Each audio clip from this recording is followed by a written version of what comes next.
नमस्ते मेरे प्यारे विद्यार्थियों, मैं हूं आपकी अपनी आजरू एकेडमी से और आज हम VMOU कोटा के जून 2026 एग्जाम्स के लिए BA प्रोग्राम के सब्जेक्ट कोड SW15 यानी समाज कार्य के प्रचलन के सबसे महत्वपूर्ण टॉप 20 प्रश्नों को बिल्कुल आसान भाषा में कवर करने वाले हैं। ये वो प्रश्न हैं जो आपको सेक्शन ए में पूरे 2 मार्क्स दिलाएंगे, तो तैयार हो जाइए, अपनी सीट बेल्ट बांध लीजिए क्योंकि आज की क्लास होने वाली है सुपर डुपर हिट। तो दोस्तों, हमारा पहला सवाल है सामाजिक अपवर्जन को परिभाषित कीजिए, इसके लक्षण क्षेत्र एवं उदाहरण बताइए। और हाँ, यहां ध्यान दीजिए, ये सवाल तो भाई साहब कई बार पूछा गया है।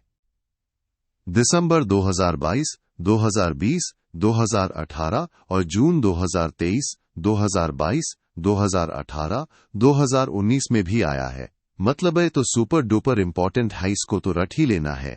तो इसको आप ऐसे समझिए, सामाजिक अपवर्जन का मतलब है जब किसी व्यक्ति या पूरे समूह को समाज की मेन स्ट्रीम से यानी मुख्यधारा से जानबूझकर या अनजाने में अलग कर दिया जाता है। उन्हें समाज में पूरी तरह से शामिल होने नहीं दिया जाता, जिससे वे कई चीजों से वंचित रह जाते हैं, जैसे शिक्षा, नौकरियां, सामाजिक सम्मान से दूर रहना। अगला प्रश्न है समाज कार्य को परिभाषित कीजिए और ये भी देखिए कितना रिपीट हुआ है। दिसंबर 2022, 2020, 2021 और जून 2018, 2017, 2022, 2019 में भी आया है। ये भी बहुत जरूरी सवाल है दोस्तों। समाज कार्य क्या है? इसको आसान भाषा में समझें तो ये एक साइंटिफिक और प्रोफेशनल सर्विस है। ये व्यक्तियों की, समूहों की और पूरे समुदायों की मदद करती है ताकि वे अपनी प्रॉब्लम्स को सॉल्व कर सकें और अपनी जरूरतों को पूरा कर सकें। इसका सीधा सा मतलब है लोगों की मदद करना, उन्हें बेहतर जीवन जीने में सहायता करना। चलिए अब देखते हैं प्रश्न 3, मानवाधिकार को परिभाषित कीजिए। इससे आप क्या समझते हैं? ये भी एक और हॉट टॉपिक है दोस्तों। दिसंबर 2023, 2021 और जून 2018, 2017, 2016, 2019 में भी पूछा गया है। मतलब इसकी तैयारी तो पक्की करनी ही है। मानवाधिकार यानी ह्यूमन राइट्स वो बेसिक राइट्स हैं जो हर इंसान को जन्म से ही मिलते हैं। ये अधिकार इसलिए होते हैं ताकि हर व्यक्ति सम्मान के साथ गरिमापूर्ण जीवन जी सके। जैसे जीने का अधिकार, आजादी का अधिकार, समानता का अधिकार, ये सब मानवाधिकार ही तो हैं। प्रश्न 4 पर आते हैं, सहकारिता को परिभाषित कीजिए, इसका अर्थ एवं लाभ बताइए। ओहो, ये तो फिर से एक बहुत ही महत्वपूर्ण प्रश्न है। JUNDEC 2020, दिसंबर 2020, जून 2023, दिसंबर 2018, जून 2018, जून 2019 में आया है। इसे भी अच्छे से समझ लेते हैं। सहकारिता का मतलब है जब लोग अपनी मर्जी से एक साथ आते हैं, एक संगठन बनाते हैं। इसका मकसद होता है खुद की मदद करना और मिलकर काम करना ताकि उनके आर्थिक और सामाजिक हित पूरे हो सकें। जैसे कोऑपरेटिव बैंक या डेयरी कोऑपरेटिव्स, जहां सब मिलकर एक दूसरे की मदद करते हैं। अब बारी है प्रश्न 5 की, शक्तिकरण को परिभाषित कीजिए, इससे आप क्या समझते हैं एवं इसकी विशेषताएं बताइए। ये भी एक ऐसा सवाल है जो अक्सर पूछा जाता है। दिसंबर 2019, 2018 और जून 2018, 2017, 2016 में भी आया है। तो चलिए इसे भी समझ लेते हैं। सशक्तिकरण यानी एम्पावरमेंट एक मल्टी डायमेंशनल प्रोसेस है। इसमें व्यक्तियों, समूहों और समुदायों को इतना काबिल बनाया जाता है कि वे अपनी क्षमताओं, अपने रिसोर्सेज और अपने अधिकारों का इस्तेमाल करके अपनी लाइफ को कंट्रोल कर सके। इसका मतलब है उन्हें इतना मजबूत बनाना कि वे अपने फैसले खुद ले सकें और अपनी जिंदगी बेहतर बना सकें। दोस्तों, अगर आप भी चाहते हैं कि आपके 75% से ज्यादा मार्क्स पक्के हों तो देर किस बात की। इस पूरी सब्जेक्ट गाइड की PDF को अभी डाउनलोड कर लीजिए। मैंने डायरेक्ट लिंक नीचे डिस्क्रिप्शन बॉक्स में दे दिया है। बस एक क्लिक कीजिए और अपनी तैयारी को सुपर चार्ज कीजिए। ये गाइड आपकी सफलता की कुंजी है, इसे मिस मत करना। चलिए आगे बढ़ते हैं प्रश्न 6 की ओर। वैयक्तिक समाज सेवा कार्य को परिभाषित कीजिए एवं इसके अंगभूत बताइए। और यहां देखिए, ये तो जून 2024 में भी आने वाला है। मतलब है तो लेटेस्ट और सुपर डुपर इंपॉर्टेंट है। दिसंबर 2019, जून 2023, दिसंबर 2023, जून 2022 में भी आया है। इसे तो बिल्कुल भी मिस नहीं करना है। वैयक्तिक समाज कार्य, जैसा कि नाम से ही पता चल रहा है, ये किसी एक व्यक्ति के व्यक्तित्व विकास पर फोकस करता है। इसका लक्ष्य होता है कि वो व्यक्ति अपनी समस्याओं का समाधान खुद कर सके और आत्मनिर्भर बन सके। इसके 4 मेन कंपोनेंट्स हैं दोस्तों: व्यक्ति, समस्या, स्थान और प्रक्रिया। अब देखते हैं प्रश्न 7। समाज कार्य में मूल्यांकन का अर्थ आशय समझाइए। ये भी कई बार पूछा गया है। दिसंबर 2019, 2021, जून 2017, 2016 में। तो मूल्यांकन क्या होता है, इसे समझते हैं। समाज कार्य में मूल्यांकन का मतलब है ये एक ऐसी डिसीजन मेकिंग प्रोसेस जहां हम ये देखते हैं कि हमने जो काम किया है वो कितना इफेक्टिव रहा। इसमें क्लाइंट, वर्कर, संस्था और जो भी रिसोर्सेज इस्तेमाल हुए हैं उनकी ताकत और कमजोरियों का आकलन किया जाता है ताकि हम अपने गोल्स को अचीव कर सकें। प्रश्न 8 है, उदारीकरण को परिभाषित कीजिए। इससे आप क्या समझते हैं? ये भी एक बहुत ही इंपॉर्टेंट कॉन्सेप्ट है जो JUNDEC 2020, दिसंबर 2021, जून 2018, 2017 में आ चुका है। उदारीकरण यानी लिबरलाइजेशन का सीधा सा मतलब है सरकार द्वारा प्राइवेट सेक्टर पर लगाए गए रूल्स और कंट्रोल में ढील देना। इससे क्या होता है?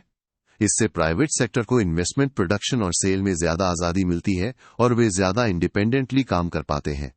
चलिए अब देखते हैं प्रश्न 9। समाज कार्य की प्रत्यक्ष प्रक्रियाओं से आप क्या समझते हैं? ये भी दिसंबर 2022, 2016, जून 2018, 2019 में पूछा गया है। तो डायरेक्ट प्रोसेस क्या होती है, समझते हैं। समाज कार्य की प्रत्यक्ष प्रक्रियाएं वो होती हैं जो सीधे तौर पर किसी व्यक्ति, समूह या समुदाय को हेल्प करती हैं, जैसे इंडिविजुअल काउंसलिंग ग्रुप वर्क या कम्युनिटी डेवलपमेंट वर्क।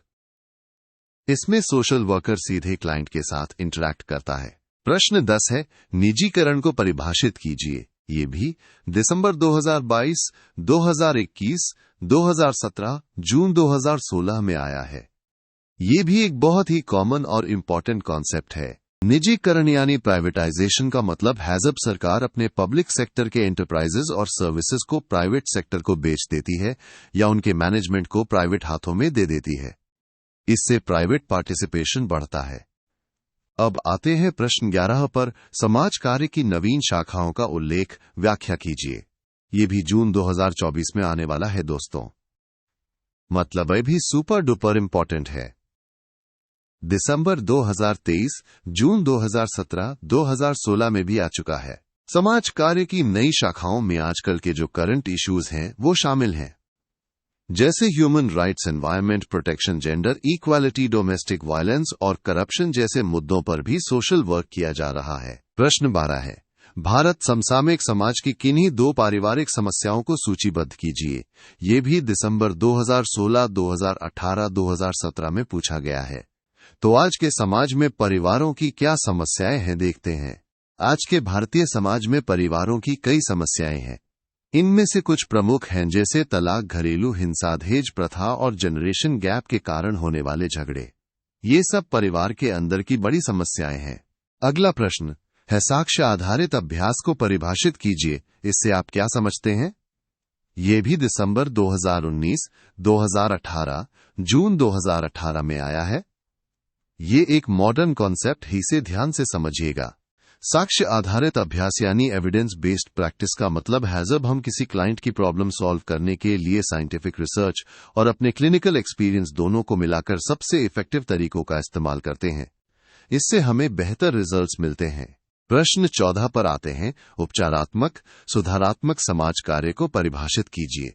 ये भी दिसंबर 2019, 2022, जून 2023 में पूछा गया है। ये भी एक महत्वपूर्ण टॉपिक है। इसको आप ऐसे समझिए, उपचारात्मक कार्य का मतलब है जब हम किसी प्रॉब्लम को ठीक करने के लिए मेडिकल या रिहैबिलिटेशन सर्विसेज देते हैं, और सुधारात्मक कार्य वो है जो व्यक्ति और समाज के बीच के रिश्तों को बेहतर बनाता है। दोनों का मकसद समाज को बेहतर बनाना ही है। अब देखते हैं प्रश्न 15, भ्रष्टाचार से क्या आशय है। ये भी दिसंबर 2016, 2021, 2017 में आया है। ये एक सामाजिक बुराई है जिसे समझना जरूरी है। भ्रष्टाचार यानी करप्शन का सीधा सा मतलब है जब कोई व्यक्ति अपने पर्सनल फायदे के लिए अपने कर्तव्यों को नजरअंदाज करता है, बेईमानी करता है, धोखाधड़ी करता है या कोई भी अनैतिक काम करता है। ये समाज के लिए बहुत हानिकारक है। और हाँ मेरे प्यारे दोस्तों, सिर्फ SW15 ही नहीं, आल्ध्रू एकेडमी आपके लिए बाकी सभी सब्जेक्ट्स की भी प्रीमियम गाइड्स लेकर आया है, जैसे SW01, SW02, SW19, SW20, SW21 और भी बहुत कुछ। इन सभी गाइड्स के लिंक्स भी आपको नीचे डिस्क्रिप्शन बॉक्स में मिल जाएंगे। अपनी तैयारी को और भी मजबूत बनाने के लिए इन्हें भी जरूर चेकआउट कीजिएगा। चलिए अब देखते हैं प्रश्न। 16 बाल श्रम से आप क्या समझते हैं? ये भी दिसंबर 2016, 2017, जून 2016 में पूछा गया है। ये भी एक गंभीर सामाजिक समस्या है। बाल श्रम यानी चाइल्ड लेबर का मतलब है जब 14 साल से कम उम्र के बच्चों से ऐसा काम करवाया जाता है जो उनकी सेहत के लिए, उनकी पढ़ाई के लिए और उनके विकास के लिए हानिकारक होता है। ये एक अपराध है दोस्तों। प्रश्न 17 है, समसामयिक समाज कार्य से आप क्या समझते हैं एवं इसके क्षेत्र बताइए। ये भी JUNDEC 2020 दिसंबर 2018 जून 2018 में आया है। तो आज के समय में सोशल वर्क कैसे काम करता है समझते हैं। समसामयिक समाज कार्य का मतलब है आज के समय की जो सोशल प्रॉब्लम्स हैं उनका समाधान करना। इसमें child welfare, women empowerment, human rights जैसे कई इंपॉर्टेंट एरियाज शामिल हैं। सोशल वर्कर इन सभी क्षेत्रों में काम करते हैं। अब देखते हैं प्रश्न 18, वैश्वीकरण, भूमंडलीकरण से आप क्या समझते हैं। ये भी दिसंबर 2020, जून 2017, 2016 में पूछा गया है। ये एक ग्लोबल कॉन्सेप्ट है। वैश्वीकरण या ग्लोबलाइजेशन का मतलब है ये एक ऐसी प्रोसेस जो पूरी दुनिया को एक ग्लोबल विलेज की तरह देखती है। इसमें इकोनॉमिक, सोशल और कल्चरल इंटीग्रेशन होता है, यानी देश एक दूसरे से जुड़ते हैं, चाहे वो व्यापार हो, संस्कृति हो या समाज हो। प्रश्न 19 है, सामाजिक पैरवी से आप क्या समझते हैं। ये भी दिसंबर 2019 JUNDEC 2020 में आया है।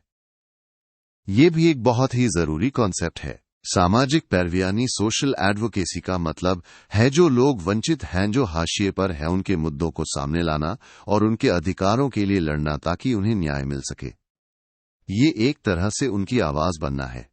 और अब हमारा आखिरी प्रश्न 20, महिला सशक्तिकरण से क्या आशय है। ये भी दिसंबर 2016, 2021 में पूछा गया है। महिला सशक्तिकरण यानी वुमेन एम्पावरमेंट एक ऐसी प्रोसेस है जिसमें महिलाओं को सोशल, इकोनॉमिक और पॉलिटिकल रूप से मजबूत बनाया जाता है ताकि वे आत्मनिर्भर बन सकें।